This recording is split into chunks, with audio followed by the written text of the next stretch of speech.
Hi నమస్తే అండి, welcome to my channel. నేను మీ మునిగాల పద్మ. ఈరోజు మంచి రెసిపీతో మీ ముందుకు వచ్చానండి. అదేంటంటే టమాటా నిల్వ పచ్చడి. టమాటా నిల్వ పచ్చడికి కావాల్సిన పదార్థాలు: టమాటాస్ కట్ చేసి పెట్టుకున్న, వాటర్లో కడిగి తుడిచి నీట్గా కట్ చేసి పెట్టుకోవాలి.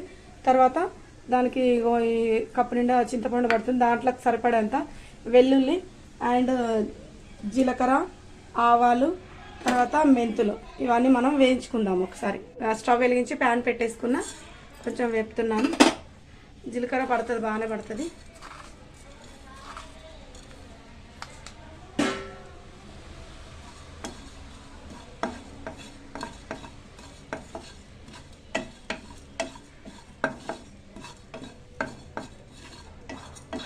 అండి ఇది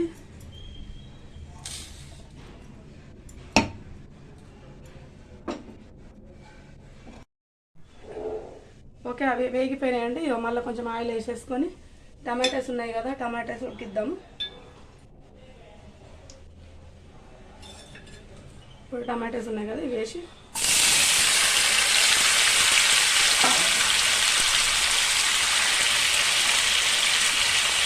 దీంట్లోనే చింతపండు కడిగి పెట్టేసుకున్నాయి. ఇది కొంచెం ఇలా అవుతుంది.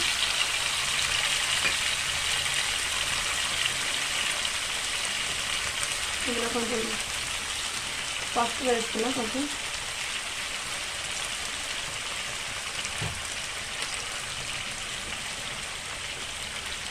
రుచికి సరిపడేంత సాల్ట్. ముక్కలకు పట్టేసుకుంటాం, ఫస్ట్ వేయాలి మనం.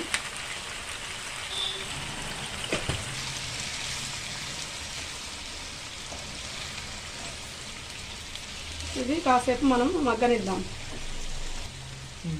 ఒక 5 minutes అట్లా మగ్గనిద్దాం. ఓకే, మూత పెట్టేస్తాం. ఓకే, టమాటో మొత్తం ఉడికిపోయిందండి. ఇది స్టవ్ ఆఫ్ చేసేస్తున్నా.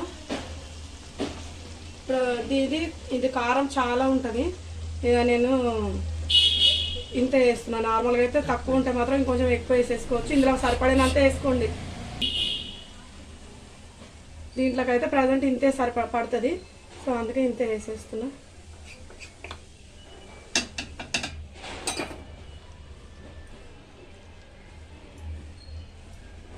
ఇట్లానే పొయ్యి మీద ఉన్నప్పుడే మనం కలిపేసుకోవాలి, కానీ స్టవ్ ఆఫ్ చేశాను నేను. వేడిగానే ఉంది కాబట్టి ఈ వేడి మీదనే కలిపేస్తున్నా. వేడి మీదనే కలిపేసుకోవాలి.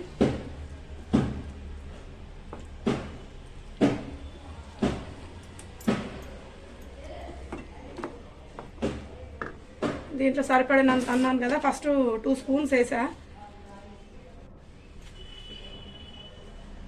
ఇది దీంట్లో సరిపడినంత వేసుకుందాము, బాగానే పడుతుంది ఉప్పు మాత్రం.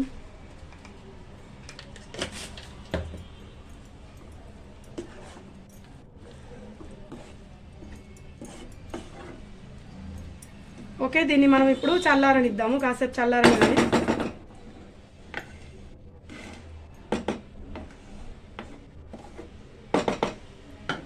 ఓకే, మనం ఇవి ఫస్ట్ ఇది వేయించి పెట్టుకున్నాం కదా, జీలకర్ర, మెంతులు, ఈ ఆవాలు, ఇవి మొత్తము పౌడర్ చేసేసుకుందాము మిక్సీలో వేసి.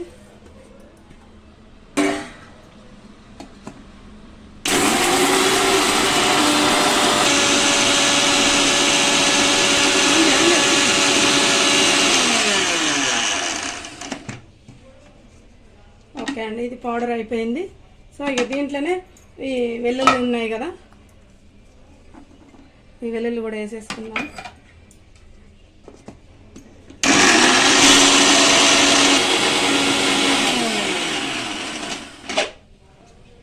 ఓకే, ఇది పేస్ట్ అయిపోయింది.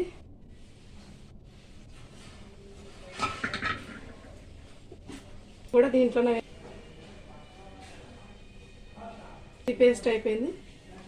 ఈ పేస్ట్ కూడా ఇందులోనే వేసేసుకుందాం. మనం వెల్లుల్లి వేసాం కదా, కొంచెం ముద్దగా అయిపోయింది.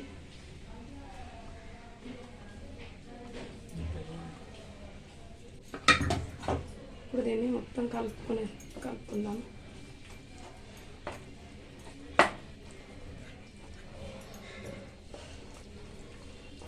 ఇది చల్లారిన తర్వాత మనం మళ్ళీ ఇంకో మిక్సీలో ఒక తిప్పుకోవాలి. తిప్పుకుంటేనే బాగుంటుంది. ఈ లోపు చల్లారనిద్దాం. ఓకే, చల్లారిన తర్వాత మనం మిక్సీకి వేసుకుందాం.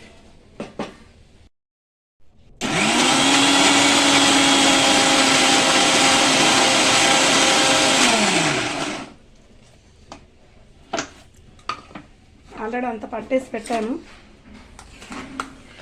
మిగతాది కూడా ఇలా మిక్సీ పట్టేసుకోవాలి మొత్తం. ఓకే, స్టవ్ వెలిగించాను. స్టవ్ వెలిగించి ప్యాన్ పెట్టుకున్నాం. తాలింపు పెట్టేసుకుందాం. ఆయిల్ వేసేసుకుందాం. ఇలా కొంచెం ఆయిల్ ఎక్కువనే పడుతుంది చూడండి. చూసారా, దీంట్లో ఆయిల్ బాగానే పడుతుంది, అందుకే ఆయిల్ ఎక్కువనే పోసా. ఎందుకంటే కొంచెం ఘాటు ఉంటుంది కదా, దానికి ఆయిల్ ఉంటేనే బాగుంటుంది. ఓకే, ఆయిల్ హీట్ అయిపోయింది. జీలకర్ర వేస్తున్నాం. సరిపడినంత వేసుకోండి మీరు, నాకు దీంట్లోకి ఇంత పడుతుంది కాబట్టి వేస్తున్నా. ఆవాలు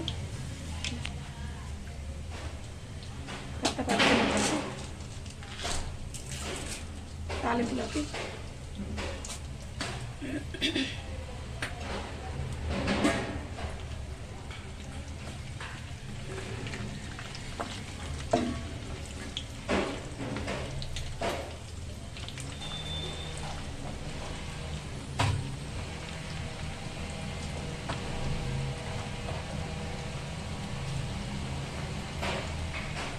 వెల్లుల్లిపాయలు ఇలా మధ్యలోకి ఇలా చీల్చి ఇట్లా కట్ చేసుకోవాలి. ఇట్లా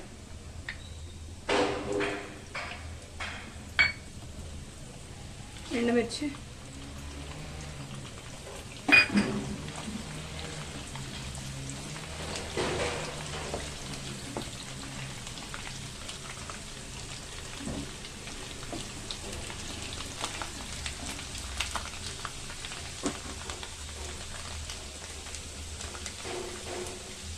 ఇక ఈ గిన్నెడు వేస్తున్నా. ఈ కప్పు నిండా కరివేపాకు బాగానే పడుతుంది. ఎంతున్నా కనిపించదు అందులో. నార్మల్గా తినని వాళ్ళు ఇందులో వేస్తే మంచిగా తింటారు, అసలు కనిపించదు అనమాట. సో కొంచెం అవి వేగిపోయినాక వేద్దాం కొద్దిగా. ఇవి కూడా వేసేస్తున్నా.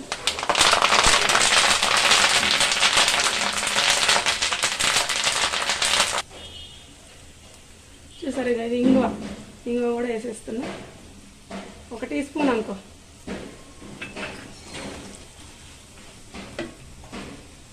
పసుపు,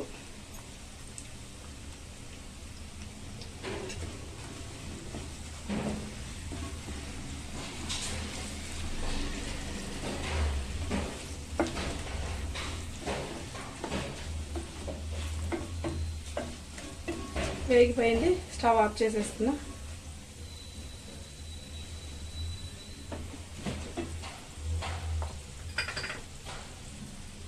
కొంచెము పోపు చల్లారనిద్దాము, కొద్దిగా చల్లారాలి. చల్లారిన తర్వాత ఇలా కలుపుకుందాం, ఎందుకంటే నిల్వ పచ్చడి కదా. సో కొంచెం చల్లారనిద్దాం. ఓకే, మన పోపు చల్లారిపోయింది. దీంట్లో వేసేస్తున్నా.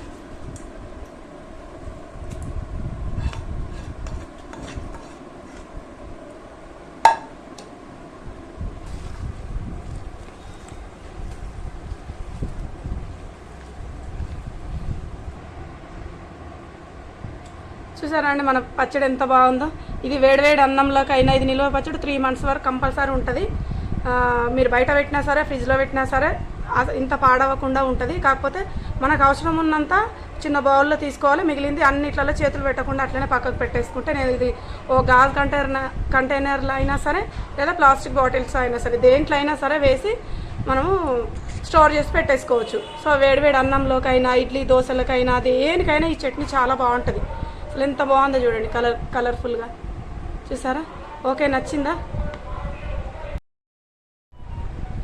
ఓకే అండి, మీకు నచ్చిందా? మరి నచ్చితే మీరు కూడా ట్రై చేయండి. ట్రై చేసి ఎలా కుదిరిందో నాకు కామెంట్లో పెట్టండి. ఓకే అండి, మరో మంచి రెసిపీతో మీ ముందు ఉంటాను. నేను మీ మునిగాల పద్మ.